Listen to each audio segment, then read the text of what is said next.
काँग्रेसच्या शहर अध्यक्षावर टक्केवारी मागणीचा माजी नगराध्यक्ष डांगे यांचा आरोप। समर्पक चर्चा न झाल्यानं बिलोणे निविदा भरणार शहर अध्यक्ष पाटील।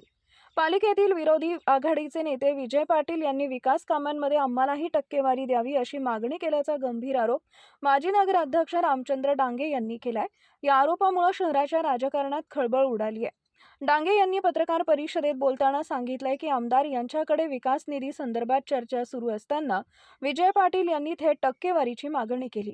जनतेनं आमच्या हातात सत्ता दिली आहे, आम्ही विकासाचे काम करणार आहोत, टक्केवारीचं राजकारण करणार नाही असं स्पष्ट शब्दात सांगत आमदार पाटील यड्रावकर यांनी ही मागणी फेटाळून लावल्याचं डांगे यांनी सांगितलंय।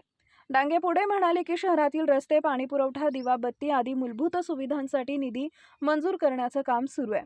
अशावेळी टक्केवारीसारखी मागणी करणं म्हणजे विकास प्रक्रियेला अडथळा निर्माण करण्याचा प्रयत्न आहे। जनतेच्या पैशावर डल्ला मारण्याचा कोणालाही अधिकार नाही असंही त्यांनी ठणकावून सांगितलंय।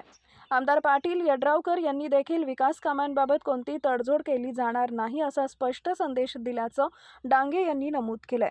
राजकारणासाठी आरोप प्रत्यारोप केले जाऊ शकतात, मात्र विकास निधीतून टक्केवारीची अपेक्षा ठेवणं ही गंभीर बाब आहे असंही ते म्हणाले।